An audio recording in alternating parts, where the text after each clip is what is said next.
Hello बच्चों, thumbnail में आपने देख ही लिया है कि हम बात करेंगे आज असर्शन और रीजन की। और इसी के साथ आज के साथ साथ हम अब एक सीरीज स्टार्ट कर रहे हैं जिसमें असर्शन और रीजन के क्वेश्चंस को हम किया करेंगे। इस सीरीज के हर लेक्चर में एक चैप्टर कंप्लीट किया जाएगा। उस चैप्टर से रिलेटेड 25 से 35 तक क्वेश्चन हम अटेम्प्ट किया करेंगे असर्शन और रीजन के।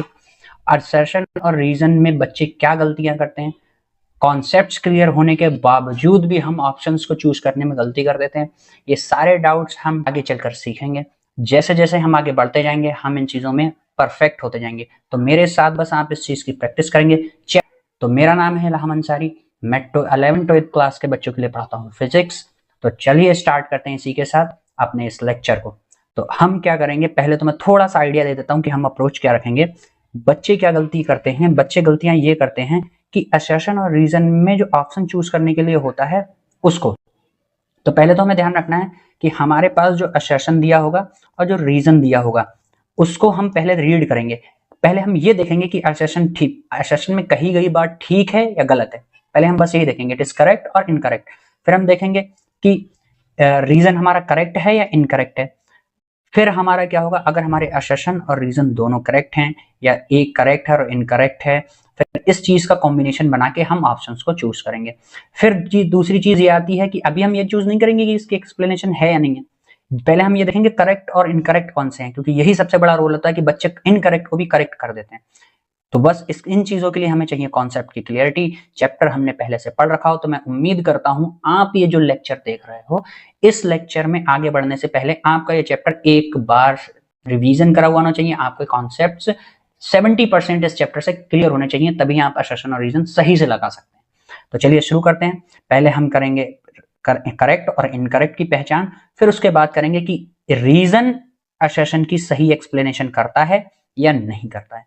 तो हम स्टार्ट करते हैं क्वेश्चन। क्वेश्चन हमारे सामने स्क्रीन पर, इसमें क्या लिखा है, ए इलेक्ट्रॉन मूव्स। एक इलेक्ट्रॉन क्या करता है, मूव करता है। Electron moves away from the lower region to a region of higher potential. मतलब एक इलेक्ट्रॉन है वो लोअर पोटेंशियल से हायर पोटेंशियल की तरफ मूव करता है, हायर पोटेंशियल की तरफ मूव करता है। तो ये बात ठीक है या गलत है? तो ये बात बिल्कुल ठीक है। एक इलेक्ट्रॉन लोअर पोटेंशियल से हायर पोटेंशियल की तरफ मूव करता है। और फिर कह रहे हैं an electron has negative charge. Electron के पास नेगेटिव चार्ज होता है। तो कहीं ना कहीं असर्शन भी ठीक है और रीजन भी ठीक है। तो ये तो मेरा क्लियर हो गया कि असर्शन और रीजन दोनों ठीक हैं। अब देखना यह है कि रीजन इसका सही रीजन असर्शन का सही से एक्सप्लेनेशन करता है या नहीं करता है। तो हमने क्या पढ़ रखा है, जो हमारा पोटेंशियल होता है हायर पोटेंशियल, हमने पढ़ रखा है हायर पोटेंशियल और लोअर पोटेंशियल।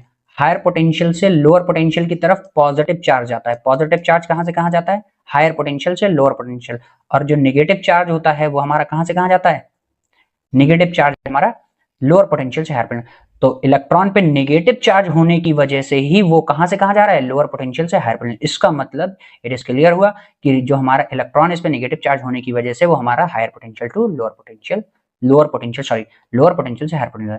तो हमारा असर्शन का सही एक्सप्लेनेशन कौन कर रहा है, रीजन। तो ये हमें कहां मिलेगा, देखो both assertion and reason are correct. सबसे पहली बात तो ये बोथ असर्शन और रीजन आर करेक्ट, बिल्कुल ठीक। फिर कह रहा है reason is a correct explanation of assertion, तो ये हमारा ऑप्शन ठीक हो जाएगा। तो चलिए आगे बढ़ते हैं, फिर नेक्स्ट देखते हैं।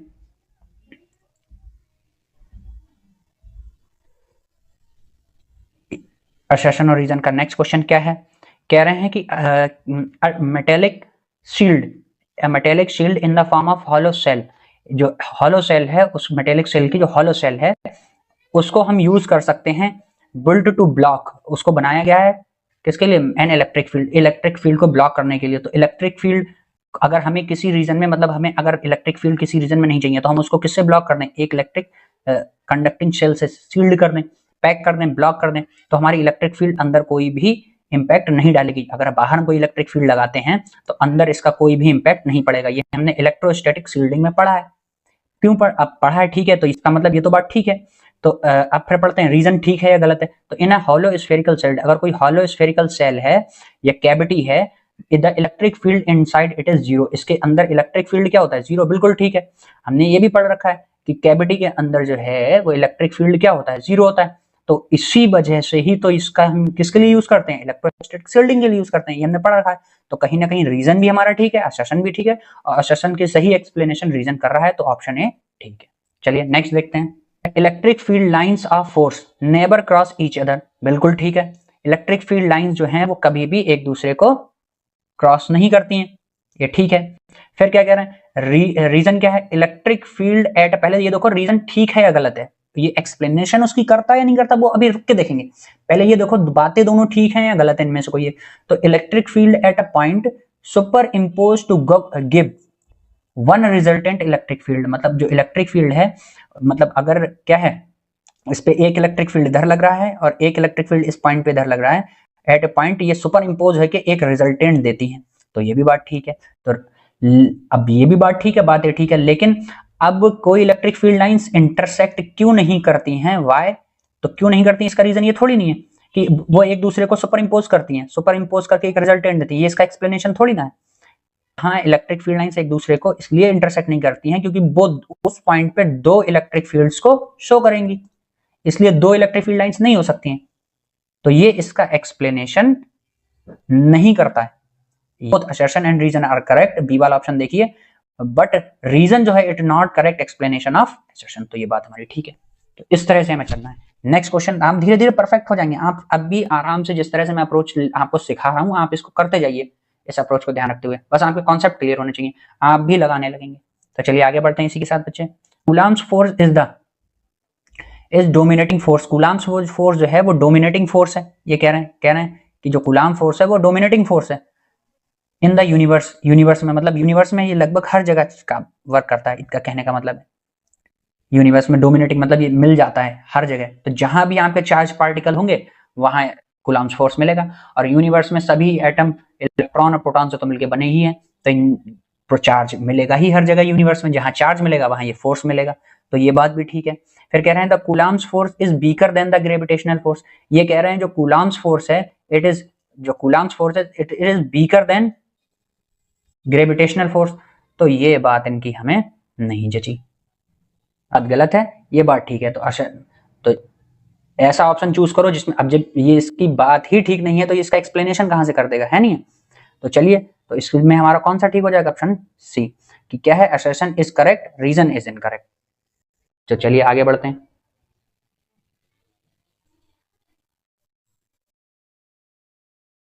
फिर नेक्स्ट क्वेश्चन हमारा क्या है, इसको देखते हैं।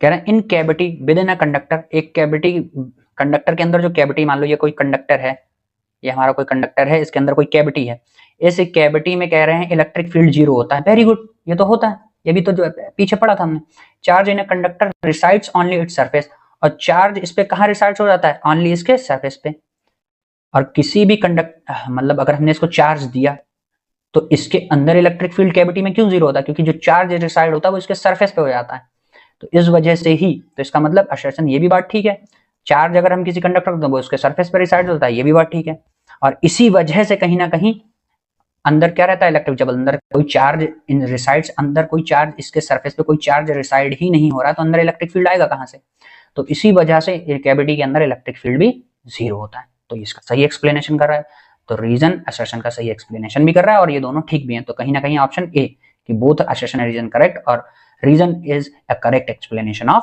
असर्शन। तो चलिए आगे बढ़ते हैं नेक्स्ट।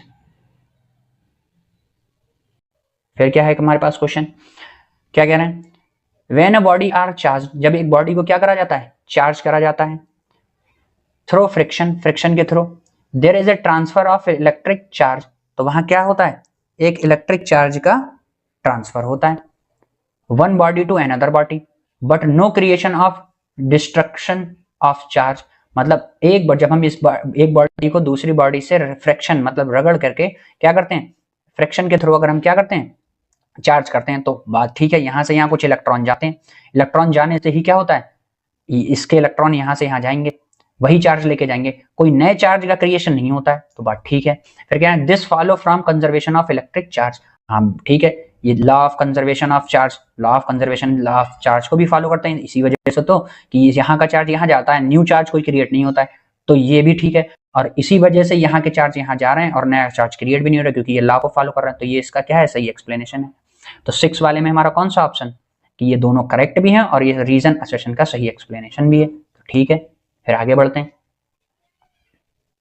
आगे बढ़ने पर नेक्स्ट क्वेश्चन हम देखते हैं क्या है। 7th क्वेश्चन क्या कह रहे हैं the tyre of aircraft are slightly conducting. जो हमारे एयरक्राफ्ट होते हैं उनके टायर्स क्या बनाए जाते हैं, कंडक्टिंग मटेरियल के बनाए जाते हैं। बिल्कुल बात ठीक है। टायर जो हमारे होते हैं एरोप्लेन्स के या फिर एयरक्राफ्ट के, उनके सब टायर कैसे होते हैं, कंडक्टिंग मटेरियल के बने होते हैं। कंडक्टिंग मटेरियल बने होते हैं। कंडक्टिंग मटेरियल के क्यों बनाए जाते हैं, क्योंकि जब हमारा एरोप्लेन या एयरक्राफ्ट एयर में जाता है तो फ्रिक्शन की वजह से उस पर चार्ज आ जाता है। एयरक्राफ्ट पे हमारे क्या आ जाता है, चार्ज आ जाता है। और ये चार्ज जब अर्थ पे आता है तो अब इस पे चार्ज बना हुआ होता है और टायर के थ्रू, टायर कंडक्टिंग मटेरियल के बने, तो ये सारा चार्ज जब एयरक्राफ्ट अर्थ पे लैंड करता है तो जैसे ही टायर अर्थ से कनेक्ट होता है सारा चार्ज कंडक्टिंग मटेरियल के थ्रू होते हुए अर्थ में चला जाता है और हमारा एरोप्लेन न्यूट्रल हो जाता है। तो ये बात ठीक है, इसीलिए बनाए जाते हैं। तो reason if a conductor is connected to the ground, अगर एक कंडक्टर को किससे कनेक्ट किया जाए, ग्राउंड से, the extra charge included on the conductor will flow to the ground. सारा चार्ज कहाँ चला जाता है, ग्राउंड पे। तो ये भी बात ठीक है, ये तो भी मैं आपको समझा ही रहा था। तो ये कंडक्टिंग मटेरियल के बना है, कंडक्टिंग मटेरियल कौन होते हैं, ये भी बात ठीक है। रीजन कंडक्टिंग मटेरियल बने तो क्योंकि इनसे जो कंडक्टर है वो सारा चार्ज ग्राउंड को दे देता है, तो ये इसी वजह से इसको बनाते भी हैं। तो ये इसका रीजन भी ठीक है, तो ऑप्शन ये ठीक हो गया। देखते हैं क्या है। Some charge is put at the centre of the conducting sphere. अगर चार्ज कहाँ रख दिया जाए, पुट कर दिया जाए, कहाँ पुट कर दिया जाए बच्चे, देखो कहाँ पुट कर दिया, at the centre of the conducting sphere. एक कंडक्टिंग स्फीयर है, इसके सेंटर पे आपने चार्ज को रखा, it will move to the surface of the sphere. बिल्कुल ठीक है।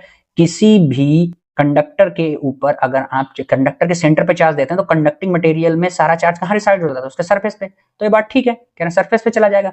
और conducting sphere has no free electron at the centre, क्योंकि सेंटर पे उसके फ्री इलेक्ट्रॉन, किसी भी कंडक्टिंग मटेरियल के सेंटर पे फ्री इलेक्ट्रॉन्स नहीं होते हैं, वो सारे कहाँ, सरफेस पे ही मूव कर जाते हैं। ये आपको जब आपको पढ़ा रहे होंगे टीचर तब उन्होंने एक्सप्लेन करा होगा कि ये सारा चार्ज क्यों रिसाइड हो जाता है सेंटर पे। क्यों, क्योंकि जो फ्री इलेक्ट्रॉन्स होते हैं वो फोर्स और रिपल्शन क्योंकि सेंटर के पास जो इलेक्ट्रॉन्स होते हैं उन पर रिपल्सिव फोर्स ज्यादा लगता है, तो वो यहाँ ना रुक के कहाँ, बाहर की तरफ चले जाते हैं अपने। तो बाहर की तरफ यहाँ रिसाइड्स होते हैं वो चार्ज, तो चार्ज हमारा सारा यहाँ रिसाइड हो जाता है, सिंपल सी बात है। ठीक है, तो ये आपको एक्सप्लेन करा है। तो ये भी बात ठीक है, क्योंकि इलेक्ट्रॉन नहीं होते हैं सेंटर पे इस वजह से, क्योंकि चार्ज कैरियर है कौन, चार्ज को लाने ले जाने एडजस्ट कराने वाले सब इलेक्ट्रॉन ही होते नहीं है सेंटर पे। तो हमारा चार्ज कहाँ, सरफेस पर रिसाइड होता है। तो बिल्कुल ठीक है, रीजन भी ठीक है, असर्शन भी ठीक है, और रीजन असर्शन का सही एक्सप्लेनेशन भी करता है। तो हमारा ये ऑप्शन हमारा, फिर ये क्या कह रहे हैं 9th क्वेश्चन कह रहे हैं असर्शन देखते हैं क्या कह रहे हैं। Coulomb's force is a gravitational force, Coulomb's force और gravitational force same inverse square law, दोनों ही स्क्वायर लॉ को फॉलो करते हैं। बिल्कुल बात ठीक है। F is equal to Q1 Q2 upon R square, के Q21 के Q1 Q1 upon R square, और ये कूलम हो गया, ये gravitational Fg is equal to G और M1 M2 upon R square. तो दोनों ही किसको फॉलो कर रहे हैं, इनवर्स स्क्वायर लॉ, मतलब आर स्क्वायर, और दोनों ही स्क्वायर लॉ को, इनवर्स स्क्वायर लॉ को।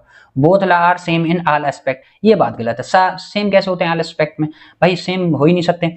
पहली बात तो यही आप समझें, ये केवल जो हमारा ग्रेविटेशनल फोर्स होता है ये केवल अट्रैक्टिव होता है। यही मैं आपको एक कॉन्ट्राडिक्ट बता देता हूँ। ये आप कंपैरिजन में आपके टीचर्स पढ़ाए होंगे कि इन दोनों में कूलम्ब्स फोर्स और ग्रेविटेशनल फोर्स क्या सिमिलरिटीज हैं और क्या डिसिमिलरिटीज हैं। और कूलम्ब्स फोर्स कैसा हो सकता है, रिपल्सिव भी हो सकता है और अट्रैक्टिव भी हो सकता है। तो ये एक कॉन्ट्राडिक्ट हो गया। तो असर 9th में हमारा क्या बच्चे बताओ, भाई हमारा ठीक है, असर्शन तो ठीक है बट रीजन गलत है। तो रीजन गलत है तो इसमें भी हमारा ऑप्शन सी क्या हो जाएगा, हमारा ऑप्शन सी ठीक हो जाएगा, है नहीं। ये अल्फा पार्टिकल है, ये साइन गलत बन गया, पीडीएफ सही से ओपन नहीं हो पा रही, रीड नहीं कर पा रहा है सिस्टम, इस वजह से ये अल्फा पार्टिकल है। ठीक है, तो a deuteron and alpha particle are placed in electric field, इनको एक इलेक्ट्रिक फील्ड में रखा गया है। ठीक है, एक ही इलेक्ट्रिक फील्ड में रखा गया है। If F1 and F2 R be the force acting on them, F1 और F2 फोर्स लग रहे हैं उन पे। तो F1 फोर्स लग रहा है ड्यूटेरियम पे, और ड्यूटेरियम पे तो इसे F1 मतलब F1 लग रहा है हमारा ड्यूटेरियम पे, और F2 लग रहा है बाद में हमने इसको अल्फा पार्टिकल पे ये फोर्स लग रहा है इलेक्ट्रिक फील्ड पे रखने पे। तो हमें ध्यान रखना है ड्यूटेरियम पे, जो ड्यूटेरियम के बारे में, कि ड्यूटेरियम पे जो इलेक्ट्रॉनिक चार्ज होता है या चार्ज होता है वो यूनिट चार्ज का 1 टाइम होता है। अल्फा पार्टिकल पर जो चार्ज होता है वो यूनिट चार्ज का 2 टाइम्स होता है। फिर ड्यूटेरियम का जो नेचर, ड्यूटेरियम जो है वो प्रोटॉन का 2 टाइम्स मास रखता है, और जो हमारा अल्फा पार्टिकल है उसका मास 4 टाइम होता है।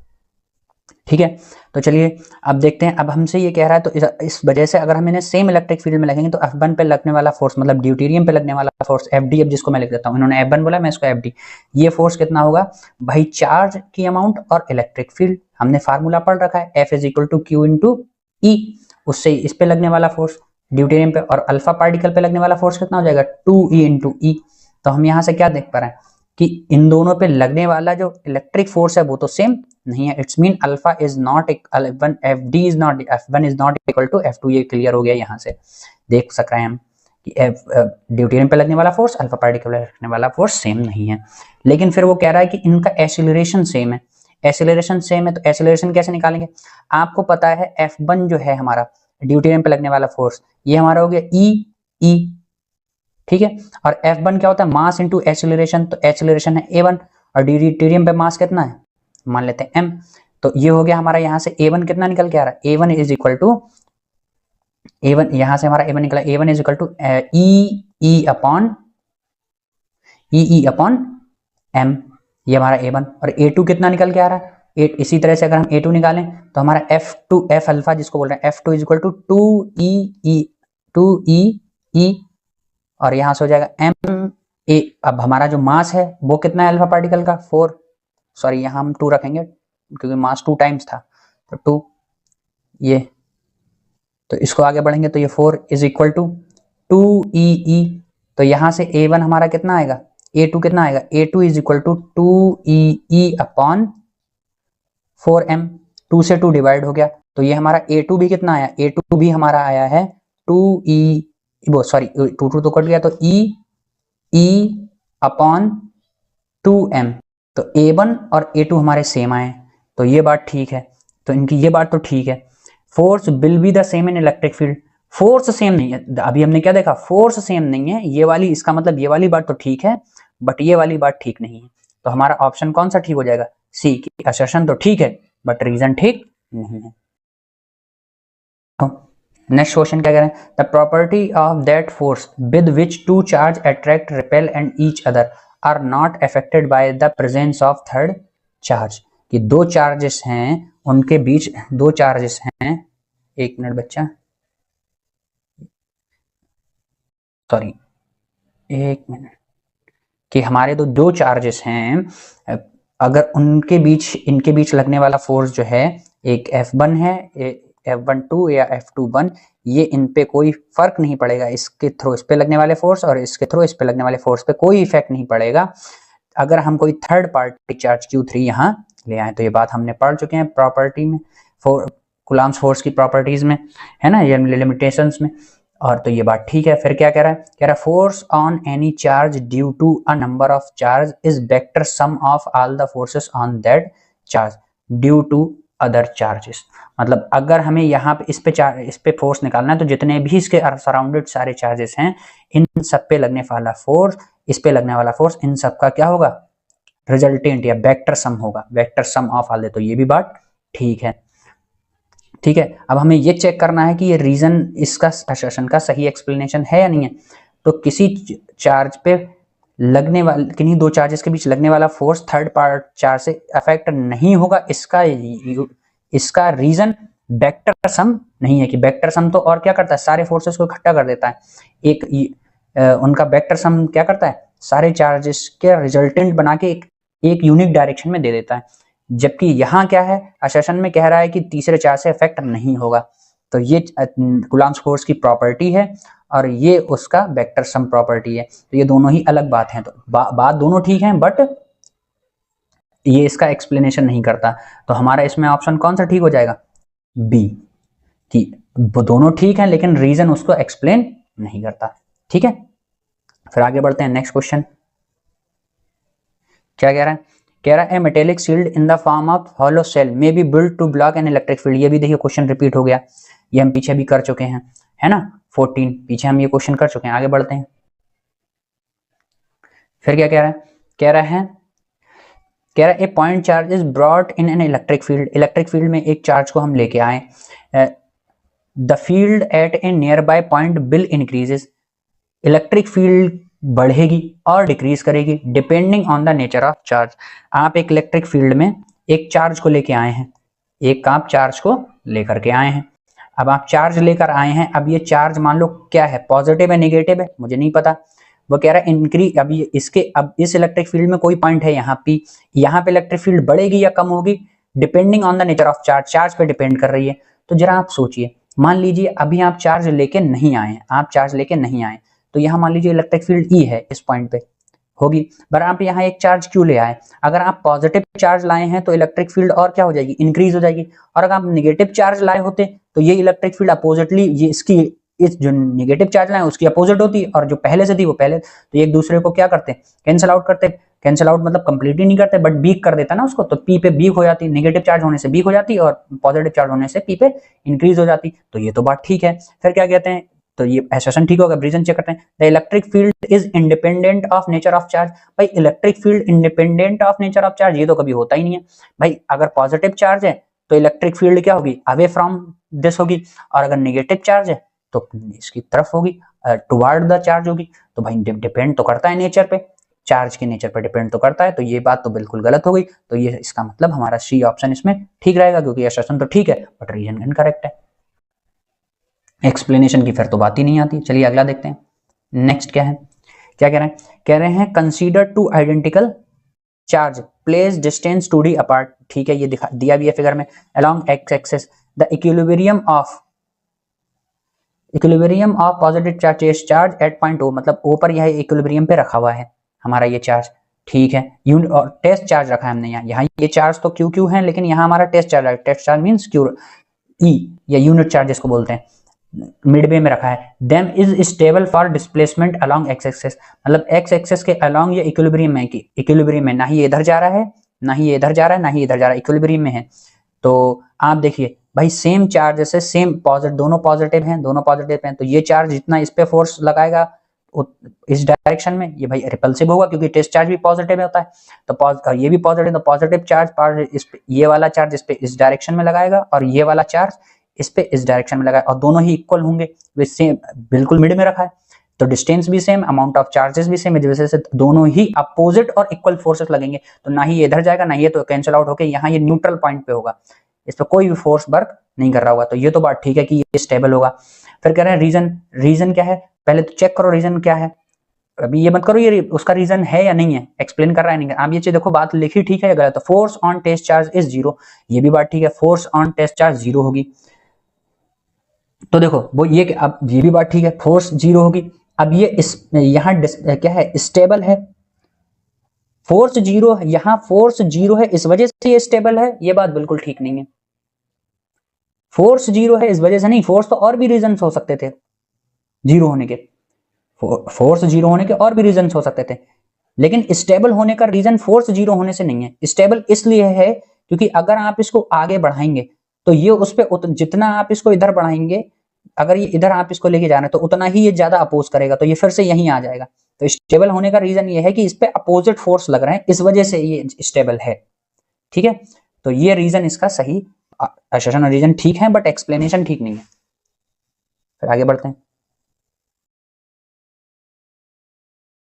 फिर देखें, when a conductor is placed in electrostatic field, जब एक कंडक्टर को इलेक्ट्रोस्टैटिक फील्ड में रखा जाता है, net electric field inside the conductor become zero after a small state of time, कुछ देर के बाद उसमें इलेक्ट्रिक फील्ड क्या हो जाती है, जीरो। तो भाई अगर आपके पास इलेक्ट्रिक फील्ड है, मान लीजिए ये इलेक्ट्रिक फील्ड है, इस इलेक्ट्रिक फील्ड में आपने आके एक कंडक्टर को रखा, इस कंडक्टर को रखने पे आपकी इलेक्ट्रिक फील्ड इनसाइड क्या हो जाएगी, जीरो, तो ये तो बात ठीक है भाई, समझ में आती है, हाँ ठीक है सर। फिर क्या कहते हैं, it is not possible to set up an electric field inside the conductor, मतलब कोई कंडक्टर इसके अंदर इलेक्ट्रिक फील्ड जीरो हो सकती है बट हमेशा ये पॉसिबल ही नहीं है कि इसके अंदर हम इलेक्ट्रिक फील्ड क्रिएट ना कर सकें, किसी कंडक्टर को इलेक्ट्रिक फील्ड में रखने पे उसकी इलेक्ट्रिक फील्ड तो जीरो होगी, बट ये बिल्कुल ऑलवेज नहीं होता कि आप चाहो कर ही नहीं सकते, सेटअप ही नहीं कर सकते, तो ऐसा नहीं है, ये कह रहे हैं कि हम पॉसिबल ही नहीं है सेटअप करना, पॉसिबल तो है बट उसका प्रोसेस अलग है, ठीक है, आप चार्ज करके बॉडी को इसमें इलेक्ट्रिक फील्ड नहीं सेटअप कर सकते। अगर आप यहाँ इलेक्ट्रिक फील्ड इनके इस बॉडी के इनसाइड लाना चाहते हैं तो उसका प्रोसेस ये है कि आप इसके अंदर करंट फ्लो करा दो। जब करंट फ्लो होगा तो इनसाइड इलेक्ट्रिक फील्ड भी सेटअप हो जाएगी। तो ये बात तो बिल्कुल गलत है भाई, है नहीं? तो हमारा फिर कौन सा ऑप्शन ठीक हो जाएगा कि असर्शन तो ठीक है बट रीजन ही गलत है। ये हमारा ऑप्शन किस में मिलता है? सी में मिलता है। तो ये हमारा ऑप्शन ठीक हो जाएगा। चलिए आगे बढ़ते हैं। यूनिफॉर्म चार्ज डिस्क, ये यूनिफॉर्म चार्ज डिस्क है। कैसी डिस्क है? यूनिफॉर्मली चार्ज है ये डिस्क है। और ये बीच में से कैसी है? हॉलो है। ये डिस्क यहाँ से मान लो हॉलो है, जैसे सीडी कार्ड देखा है नहीं देखा, तो वो है। The electric field at the centre of the disc is zero. Electric field at the disc क्या होगी? जीरो। तो बात ठीक है। डिस्क के ये ध्यान रखना है, कोई यूनिफॉर्मली चार्ज डिस्क है उसका इलेक्ट्रिक फील्ड सेंटर पे जीरो होता है, बिल्कुल ठीक है, कोई गलत नहीं है इसमें। अब ये कह रहे हैं डिस्क कैन बी सपोज्ड, हम इस डिस्क को ऐसे मान सकते हैं made up of many rings, ये बहुत छोटी छोटी रिंग से मिलके ये बनी है। ऐसे मतलब ये बिल्कुल एक से एक मिलके लगी हुई हैं, क्योंकि मैं जिस पैड पे लिख रहा हूँ उसमें इतनी फाइन तरीके से मैं इसको ड्रा नहीं कर पा रहा हूँ, वरना ये कुछ इस तरह से है कि एक रिंग फिनिश होती है, दूसरी उसके साथ लगी हुई है, फिर एक रिंग, तो मैं इसको छोटी छोटी रिंग से बना हुआ मान लेता हूँ। और ये कह रहे हैं also electric field at the centre of the uniform charge ring. कोई अगर रिंग है, ये रिंग है और रिंग जो है यूनिफॉर्मली चार्ज है तो इसके सेंटर पे इलेक्ट्रिक फील्ड जीरो होता है, ये भी बात ठीक है। तो किसी यूनिफॉर्मली चार्ज रिंग का भी इलेक्ट्रिक फील्ड जीरो होता है और डिस्क का भी जीरो होता है। और हम अगर इस डिस्क को छोटी छोटी रिंग से बना हुआ मान लें और तब कह दें कि इलेक्ट्रिक फील्ड इस वजह से जीरो है, तो ये भी बात ठीक है। तो ये इसका सही से एक्सप्लेनेशन भी करता है। तो रीजन भी ठीक है, सेशन भी ठीक है और इसका ये सही एक्सप्लेनेशन है। आगे बढ़ते हैं। फिर क्या कह रहा है? 19 क्वेश्चन। 19 क्वेश्चन हम देखते हैं। 19 क्वेश्चन में क्या है? कह रहे हैं electric field line of electric lines of field cross each other. Electric field lines जो होती हैं वो एक दूसरे को क्रॉस करती हैं। तो ये तो भाई बात आप खुद ही बता सकते हैं, ये क्या है भाई? असर्शन ही गलत हो गया। Electric field lines cross each other, एक दूसरे को क्रॉस करती हैं। Electric field line at the point superimpose to give one resultant electric field. Assertion इसमें गलत है। तो असर्शन जब हमारा गलत है तो असर्शन गलत वाला यहाँ ऑप्शन ही नहीं है, तो इसलिए मैं कहूंगा यहाँ तो असर्शन ही गलत हो गया कि electric lines of field cross each other, तो ये हमारा ऑप्शन ही नहीं है यहाँ। तो फिलहाल तो असर्शन ही गलत है, तो वो असर्शन वाला हमारा गलत हो जाएगा। तो आगे बढ़ते हैं। तो क्या करें फिर? क्या करें? चार्ज रॉड, एक चार्ज रॉड को लेके आ रहे हैं, पॉजिटिवली चार्ज रॉड को लेके आ रहे हैं आप एक कंडक्टर के पास। तो क्या हुआ? कंडक्टर गेट अट्रैक्टेड, और ये कंडक्टर इसकी तरफ अट्रैक्ट हो जाता है। ठीक है, तो कह रहे हैं the electric field line of the charge. तो पहले आप जैसे आपके दिमाग में ये बात हो, इसको बात को अब इस कॉन्सेप्ट के बाद निकाल देना कि दोनों किस कूलाम फोर्स लगने के लिए दोनों बॉडी का चार्ज होना जरूरी है, ऐसा नहीं है। दोनों बॉडी का चार्ज होना बिल्कुल भी जरूरी नहीं, दोनों में से कोई मे भी एक चार्ज हो। तो होगा क्या? एक चार्ज होने की वजह से, इंडक्शन की वजह से इस पे भी एक चार्ज आ जाएगा अपोजिट, जिसकी वजह से जब अपोजिट इंडक्शन की वजह से अपोजिट चार्ज इस पे आएगा तो ये इसको अट्रैक्ट कर लेगी, कूलिंग फोर्स लग गया। तो इसी वजह से ये जब आप चार्ज रॉड को इस न्यूट्रल कंडक्टर के पास लाएंगे, अनचार्ज कंडक्टर के पास लाएंगे, तो वो भी अट्रैक्ट हो जाएगा। तो ये तो बात ठीक है। यहां से the electric field line of the charge rod, जो इलेक्ट्रिक फील्ड लाइन होगी चार्ज रॉड से जो निकलने वाली इलेक्ट्रिक फील्ड लाइंस होंगी वो कंडक्टर के क्या होंगी? Rod perpendicular to the surface of conductor, इस कंडक्टर के परपेंडिकुलर होंगी। बिल्कुल बात ठीक है। ये कॉन्सेप्ट आपका कौन सा है? इलेक्ट्रिक फील्ड लाइंस का। इलेक्ट्रिक फील्ड, ये भी बात ठीक है। तो इसका ये एक्सप्लेनेशन तो बिल्कुल नहीं है कि वो अट्रैक्ट हो जाएगा इस वजह से कि वो परपेंडिकुलर उस पर निकल रही है इलेक्ट्रिक फील्ड लाइंस, तो ऐसा तो नहीं है। तो बातें दोनों ठीक है बट ये एक्सप्लेनेशन नहीं है। तो हम क्या करेंगे? बी ऑप्शन हमारा ठीक हो जाएगा यहाँ। ठीक है, फिर आगे बढ़ते हैं। 21 क्वेश्चन देखते हैं क्या कह रहे हैं। ये क्वेश्चन बहुत ही गॉस लॉ से रिलेटेड है, गॉसियन सरफेस से रिलेटेड। तो क्या कह रहे हैं? 4 point charge Q1 Q2 Q4 are shown in the figure में दिखाए गए हैं। तो क्या कह रहा है? The flux over the Gaussian surface is depend only on charge Q1 and Q2। यहाँ जो फ्लक्स होगा, यहाँ इस सरफेस से जो फ्लक्स जाएगा वो Q1 Q2 से रिलेटेड होगा, तो बात ठीक है। थोड़ा सा ऊपर बढ़ा के रीजन क्या दे रहे हैं? रीजन दे रहे हैं, कह रहे हैं electric field at all point on the Gaussian surface depends only on charge Q1 and Q2। Electric field जो है, electric field eight Gaussian surface, यहाँ जैसे ये गॉसियन सरफेस, इस पे इलेक्ट्रिक फील्ड जो है वो पूरी और पूरी तरह से किस पर डिपेंड है? Q1 और Q2 पर डिपेंड है। तो ये भी बात ठीक है। बट Q1 और Q2 बट ये उसका रीजन उसको एक्सप्लेन नहीं करता क्या है, तो हमारा डी ऑप्शन यहाँ ठीक हो जाएगा। डी ऑप्शन ठीक है इस वाले में। आगे बढ़ते हैं।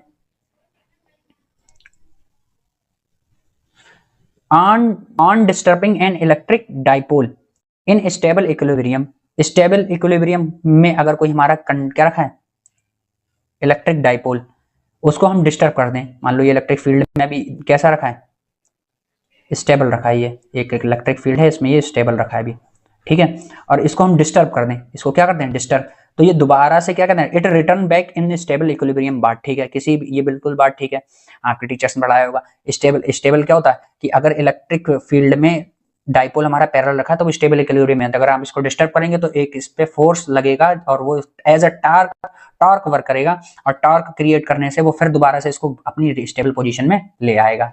तो ये बात हमने पढ़ रखी है, तो ये तो बात ठीक है। Restoring torque act on the dipole on being disturb, disturb करने पे एक टॉर्क उस पर रिस्टोरिंग टॉर्क लगने लगेगा from its stable equilibrium to form its equilibrium, from its equilibrium, equilibrium से में लाने के लिए एक रिस्टोरिंग टॉर्क लगने लगेगा। बात ये भी ठीक है। तो इस डिस्टर्ब करने पे ये वापस रिटर्न आएगा, क्यों आएगा, क्योंकि एक रिस्टोरिंग टॉर्क लगेगा। तो ये दोनों इस रीजन इसको एक्सप्लेन भी करता है, तो हमारा ऑप्शन है इसमें ठीक है। आगे बढ़ते हैं। फिर क्या कह रहा है, on going away from a point charge, एक पॉइंट चार्ज से अवे जाने, पॉइंट चार्ज से आप अगर दूर जा रहे हैं तो और ए स्मॉल इलेक्ट्रिक डाइपोल, एक स्मॉल इलेक्ट्रिक डाइपोल है उसकी वजह से, तो कह रहे हैं electric field decreases at the rate, at the same rate, जो इलेक्ट्रिक फील्ड है वो सेम रेट पे हमारा डिक्रीज होता है। बिल्कुल बात ठीक है। आप फार्मूले देखिए, पॉइंट चार्ज Q और एक डाइपोल की वजह से जो क्या होते हैं फार्मूले होते हैं वो क्या होते हैं electric field, E is equal to ये होता है K cube upon R square, अगर R डिस्टेंस पे इससे और इससे R डिस्टेंस पे कोई पॉइंट है तो E इलेक्ट्रिक फील्ड का क्या होता है फार्मूला, तो ये आपका फार्मूला होता है के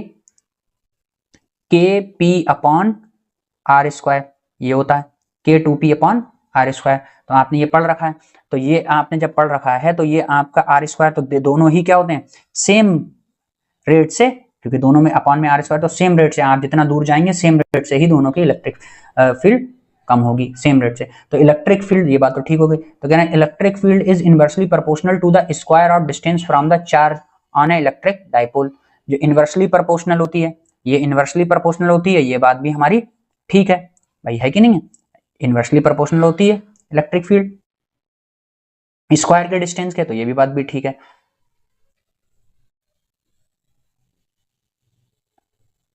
तो ये क्या इसका सही एक्सप्लेनेशन कर रही है, हाँ सही कर रही है, तो ये हमारा ए ऑप्शन इसमें ठीक हो जाएगा। आगे बढ़ते हैं।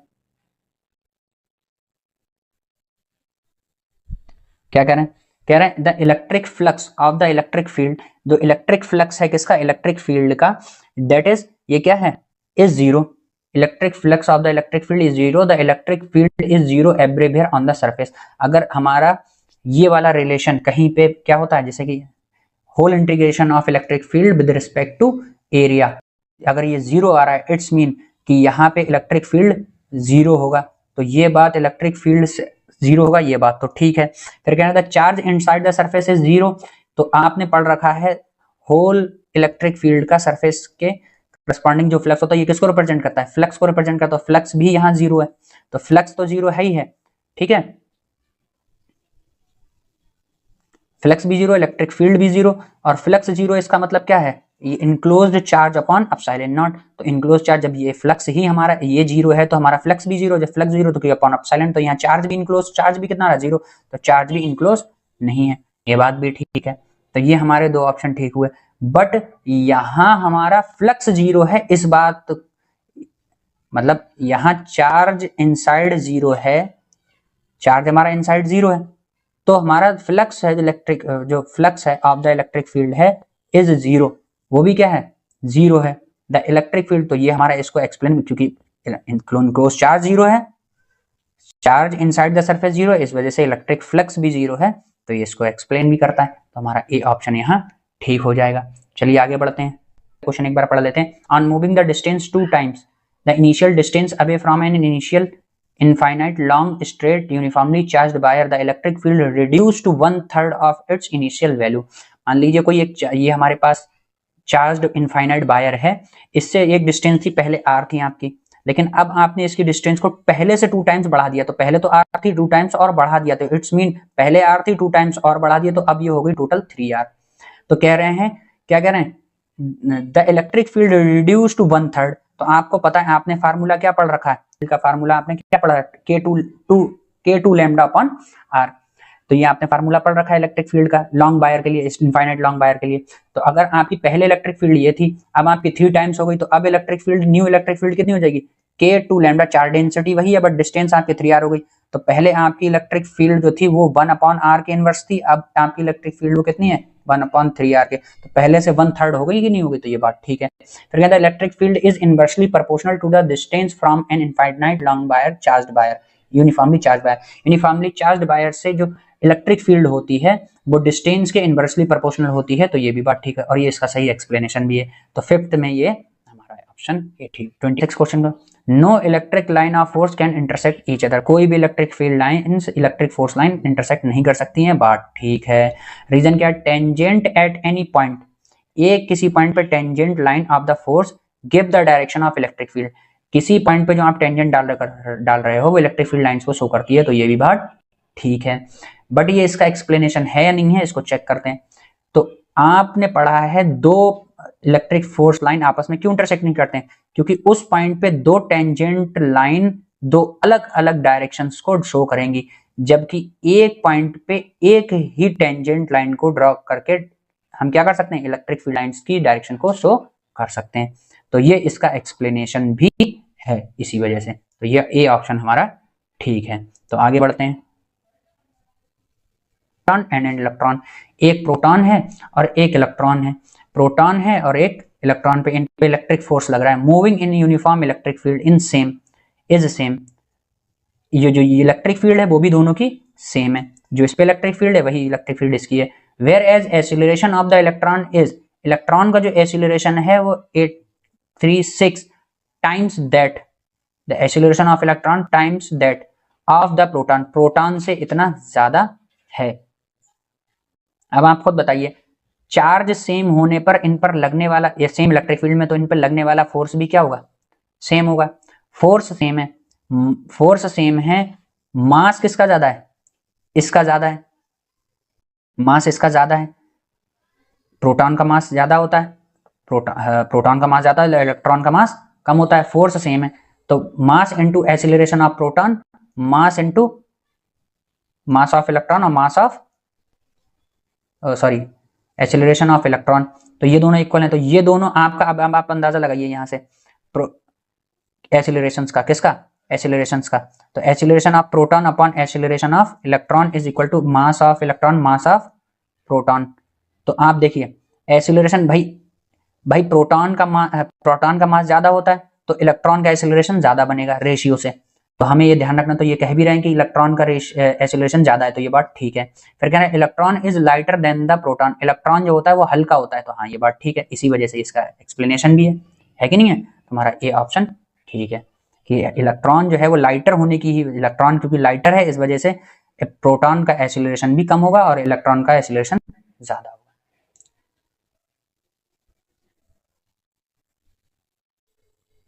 As force is a vector quantity, एक फोर्स क्या है, वेक्टर क्वांटिटी है। As force is a vector quantity, force एक वेक्टर क्वांटिटी, ठीक है, बात बिल्कुल ठीक है, कोई गलत थोड़ी नहीं है इसमें।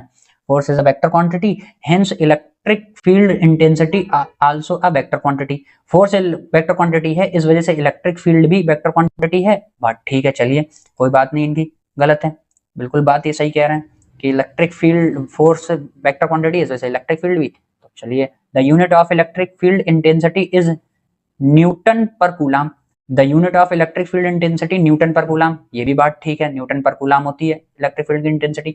बट ये वेक्टर क्वांटिटी है, इसका ये न्यूटन पर कूलम यूनिट होने से कोई लेना देना नहीं है। तो हमारा ए और बी ठीक तो है बट सही एक्सप्लेनेशन नहीं, तो हमारा बी ऑप्शन ठीक है 28 में। फिर 29 पे चलते हैं, क्वेश्चन पे 29 क्या कह रहा है, कह रहा है इस sharper is the curvature of a spot on the charge body, lesser will be the surface charge density at the point। तो हमने क्या पढ़ रखा है, हमने पढ़ रखा है सरफेस चार्ज डेंसिटी की, सरफेस चार्ज डेंसिटी क्या होती है, sigma is equal to q upon A. इसका मतलब चार्ज डेंसिटी वहां कम होगी जहां एरिया ज्यादा होगा, एरिया जहां ज्यादा होगा वहां सिग्मा कम होगा।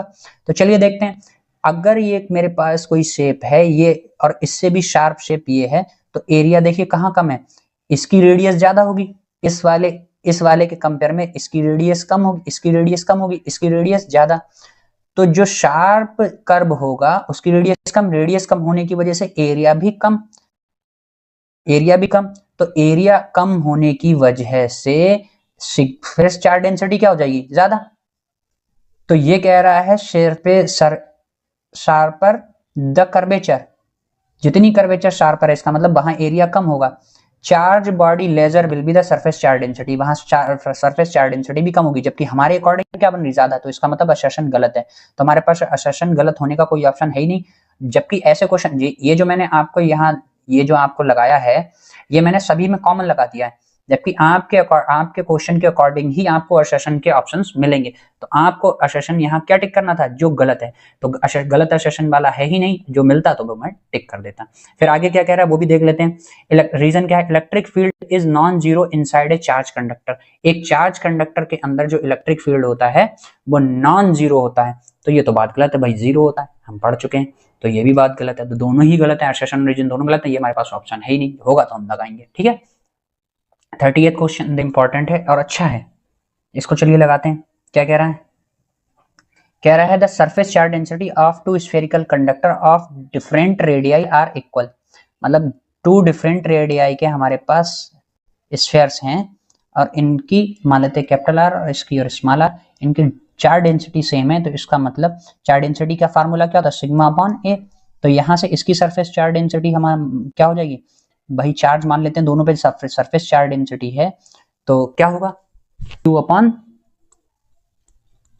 4 पाई कैपिटल आर स्क्वायर, और इस पे भी चार्ज क्यों है तो Q अपॉन 4 पाई Q1, इस पे चार्ज डेंसिटी Q1, इस पे Q2, तो इस पे 4 पाई R2 का स्क्वायर, 4 पाई R स्क्वायर, ये एरिया होता है, एरिया से डिवाइड करेंगे, सरफेस चार्ज डेंसिटी होती है। यहाँ से Q1 Q2 is equal to हमारा हो जाएगा 4 पाई से 4 pi cancel, Q1 Q2 is equal to capital R square upon small are square. तो यहाँ से क्या करें, electric field intensity near the surface are also equal. तो इसकी इलेक्ट्रिक फील्ड क्या होगी, K Q upon Q1 upon R square, इसकी electric field K Q2 upon इस कैपिटल आर स्क्वायर और इसकी small are square, small Q2 upon small are square. तो इनका अगर मैं रेशियो निकालूं तो देखिए Q1 इनका रेशियो निकालूं तो क्या बनेगा, K से K कट जाएगा, Q1 अपॉन Q2, तो यहाँ से Q1 अपॉन Q2, ये E1 E2 का क्या बन रहा है, रेशियो बन रहा है, Q1 अपॉन Q2, और इसके भी अपॉन में क्या आ जाएगा, R square upon R square. तो यहाँ से E1 अपॉन E2 का जो रेशियो बनेगा that is Q1 upon Q2 is equal to R2 upon R square, small are square upon capital R square, है कि नहीं। अब Q1 अपॉन Q2 की यहाँ से वैल्यू रख दीजिए, तो R2 अपॉन स्मॉल आर यहाँ से वैल्यू रख दी ये वाली, और ये small are square upon capital R square, ये कट गया तो ये आया 1। तो E1 अपॉन E2 का रेशियो भी कितना आया, 1। इसका मतलब E1 इज इक्वल टू यहाँ से क्या बन रहा है, E1 is equal to E2 बन रहा है। तो इलेक्ट्रिक फील्ड सेम होंगी नियर दिस पॉइंट, ठीक है। फिर आगे क्या कह रहा है, region on surface charge density is equal to the charge per unit area. जो सरफेस चार्ज डेंसिटी होती है वो पर यूनिट एरिया सेम होती है, वो surface charge density equal to the charge per unit area. तो अगर ये कोई सरफेस चार्ज डेंसिटी मान लीजिए ये क्या है कि कोई कंडक्टर है हमारे पास, ये कोई कंडक्टर है, इस पे Q चार्ज है और इसका एरिया A है, तो जो सरफेस चार्ज डेंसिटी सिग्मा होती है वो होती है charge upon area. It's mean ये किसको रिप्रेजेंट करता है, चार्ज पर यूनिट एरिया। तो ये बात भी ठीक है। तो ये इसका, लेकिन ये इसका एक्सप्लेनेशन ठीक नहीं है कि इसके किसी कंडक्टर के नियर इलेक्ट्रिक फील्ड सेम है, ये इस बात को एक्सप्लेन नहीं करता है। तो हमारा असर्शन रीजन ठीक तो है बट एक्सप्लेनेशन ठीक से नहीं करता है, तो ये हमारा बी ऑप्शन ठीक होगा। तो आज के इस क्वेश्चन में हमने 30 असर्शन और रीजंस को लगाया और हमने अप्रोच लगाने की कोशिश की कि किस तरह से हम क्वेश्चंस को सॉल्व करेंगे। तो आपने देखा होगा कि असर्शन और रीजन करने के लिए हमारे कॉन्सेप्ट्स बहुत क्लियर होना जरूरी है, और ये आपके तभी ठीक होंगे आप पहले अपने चैप्टर्स को रिवाइज करें, जिस चैप्टर के असर्शन रीजन लगा रहे हैं उस चैप्टर को बढ़िया से रिवाइज करें, उससे रिलेटेड न्यूमेरिकल्स लगाएं, प्रीवियस ईयर लगाएं, और फिर उसके बाद असर्शन रीजन लगाएं। कहीं ना कहीं असर्शन और रीजन देने का एग्जाम में मूड ये होता है एग्जामिनर का कि वो आपके कॉन्सेप्ट्स को पता कर सके कि आपको इसके पीछे का रीजन भी पता है या नहीं पता है, कि ये कॉन्सेप्ट क्यों लग रहे हैं, बस इस चीज को पूछने के लिए लगाता है। और मैंने जहां तक देखा है कि इस चीज की प्रैक्टिस बच्चे कम कर पाते हैं, इसीलिए मैं ये एक सेशन लाया हूं, इसमें आप ये 30 क्वेश्चन लगाइए। मैं उम्मीद करता हूं इन 30 में से ही आपको इस चैप्टर से रिलेटेड मिलना है। ठीक है, तो मुझे अगर आपको मेरी जो है वर्क पसंद आई है तो आप इसको लाइक भी कर सकते हैं, और ऐसे ही वीडियोस को आगे कंटिन्यू रखने के लिए आप कमेंट भी कर सकते हैं। आप अपने थॉट्स को कमेंट में लिखिए, मैं उनका सॉल्यूशंस ढूंढने की कोशिश करूंगा। और अगले मिलते हैं अगले इस सीरीज के लेक्चर में। चलिए, गुड बाय।